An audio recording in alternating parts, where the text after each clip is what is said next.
Well, hello everybody. Here we are in lovely San Diego at the Knowledge11 ServiceNow User Conference. And as always, this is Michael Cote with RedMonk. And I've got a guest with myself. You want to introduce yourself? Sure. I'm John Roberts. I'm a developer with ServiceNow. I've been with the company for almost 4 years now. I started the first couple of years in professional services, and now I'm in the development team. So around this conference, you guys came up with the Knowledge Conference Portal. Yes. Which is it's a site. Usually for a conference, you have things that list the sessions and things like that. But can you give us a sense of what the Knowledge Conference Portal is, like what purpose it's serving for the conference here? Sure. First of all, a little bit of background. Last year, Knowledge11 conference, our CMS platform was kind of the bigger announcements of the new features.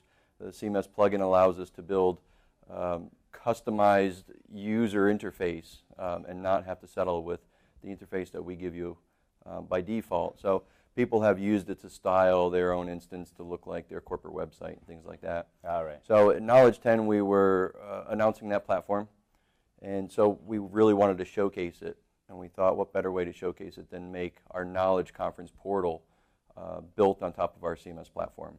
What makes the platform so nice to build on top of, I wanted to add a new table. I want Knowledge Conference Agenda records. I want Meet and Expert records. The platform itself makes it very easy to build this platform up into an application. So we didn't have a conference management application, but we knew the data types we wanted, and just like a customer would in their own instance when they want to have a custom application for their business, we just decided what does the data structure look like? Let's build a table to house all the session information. What are the schedules? Who's running it? And then the same thing with the expert. What is the simple data structure? We need an expert, we need a time, and we need an attendee to be able to book it. So all of that, we leverage the same technology that our customers have access to build out custom applications very easily. And then again, we use the CMS platform to just present that in a prettier format. If I was building some other thing on top of the ServiceNow platform, I don't know, arranging who can take out the golf carts that they have at this lovely resort here, or something, scheduling a resource as far as a golf cart. So it sounds like from the way you're describing it, I don't know if this is the only way, but a way to start is that you basically define the data model, if you will, the tables. Yeah, what information do you need? What do you want to store would be the first thing. Once you understand what do you want to capture for information, it's very easy for our admins to, customer admins even, to build that table structure. You don't have to understand a lot about database models. You don't have to understand database language. All through our user interface, you can define, I need a table name, and I want these field names on it. Right. And then you just start filling out the forms just like you would with any other record in the system. So relatively easy to build out that data structure. So then the next step would be, like you mentioned, what do we want to do with that data? And there's a number of ways. We have automation we can build onto the back end of the system. And then we have user-facing automation. I need a button on this form to do something. I pull up a golf cart and I want to book it. Build a button to mark it as reserved. Right. Something like that. And then that might be a field in the table row that's like, is it booked or not? Yeah, Charlie cart is reserved or whatever. Yes. I don't know what they name the carts here. Yeah. Is there actual like programming that you're doing, like code that you're writing, or is it more wiring things together, or what is? It's a little bit of everything. So in the simplest case, if you want a very simple application, you can perform some of this functionality, all the logic that drives changing the data structure with really no scripting. We have things like UI actions and UI policies that make it easy to define logical changes through the user interface without having to script too much. But most people, that simple model really doesn't do a lot for them. So we have a variety of ways where people can script changes to the data structure. So we support both server-side and, since web-based, client-side scripting to manipulate the data. And what's the language you guys use for that? It's JavaScript. Oh, so you run JavaScript on the server and the client side. Yes. Oh, yeah. No, that makes sense. I mean, there's, with things like Node.js and things like that, like there's this crazy renewed enthusiasm for JavaScript on the server side, which I always remember. I remember I evaluated the Netscape something or another that ran JavaScript on the server side, and people said that was madness. Yeah. Back in the late '90s or whatever. but Right. it's fun to see. It's like what I like about that model is that if you can get over the fact that it's JavaScript, which for older folks is sort of like shocking, I guess. It's like people wearing short pants or something. Yeah. But like it does seem like you can have like one language on both sides, which is sort of crazy to think about. You don't, Right. It's sort of like the UI wins over the back end almost. Yes. Is there like an IDE that people have, or like where does this actually take place? It actually takes place right inside the application, right inside the normal user environment that the end users are performing their function in. The admins have a slightly different view and access to more of the behind-the-scenes records, the configuration records. So once an admin logs in, if they want to define, say, server-side scripting actions, they would use a business rule typically that processes that logic against one or more records.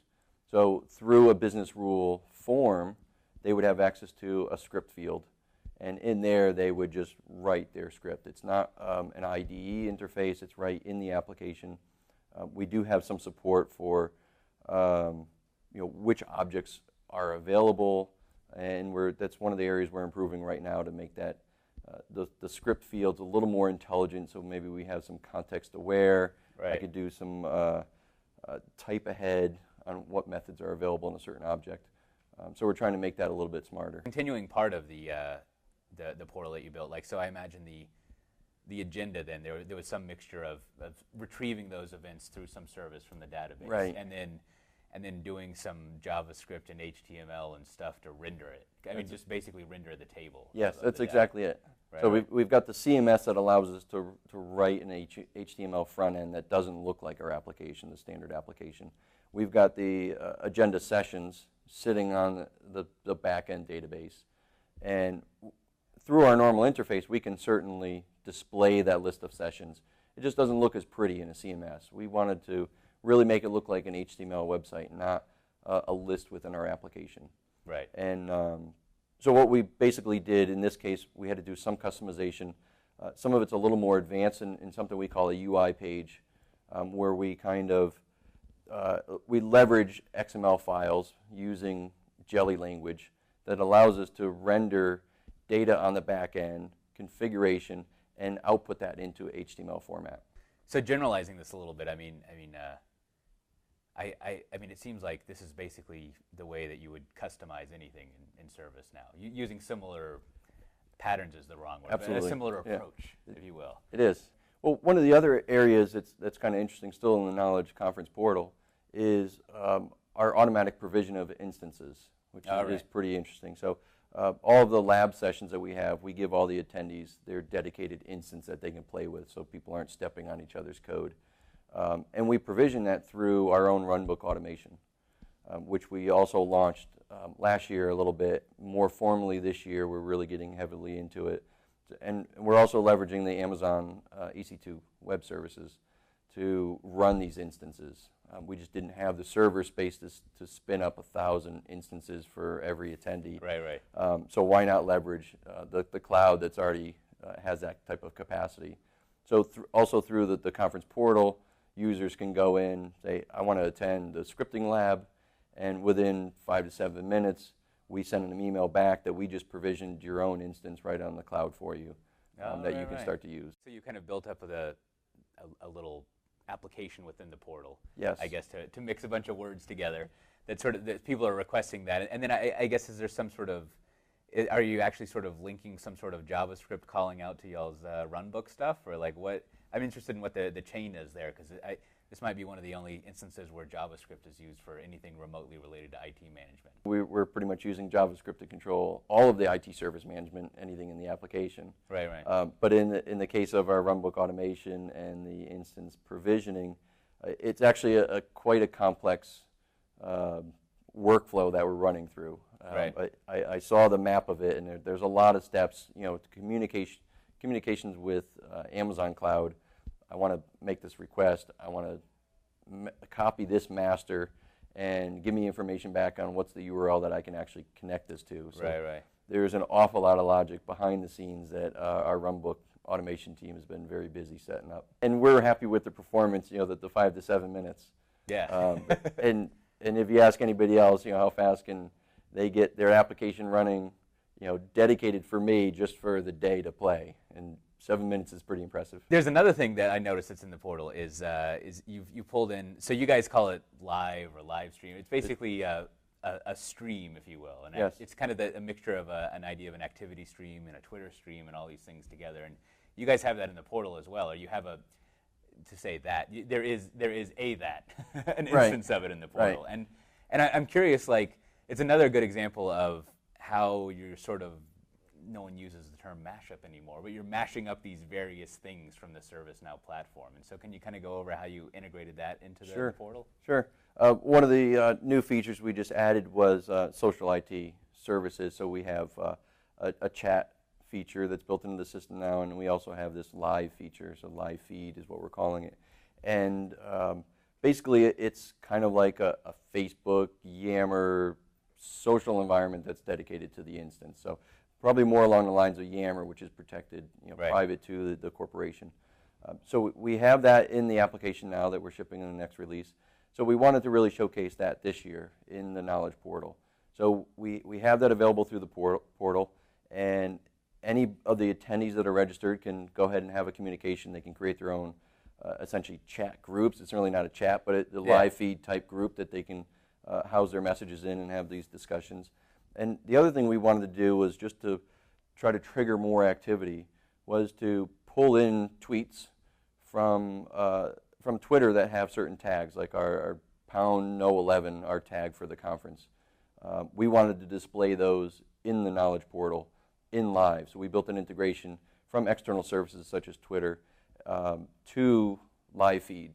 So we can display those. Stuff in there. Right. Yeah. I think the term somebody coined was tweet sucker, which I kind of like. Well, great. Well, I appreciate you spending all that time to go over that. I mean, I think it's always nice to, when there's to use the general term, when there's a platform available to be programmed, it's good to have some pretty good, some reference examples. If you Sure. Will.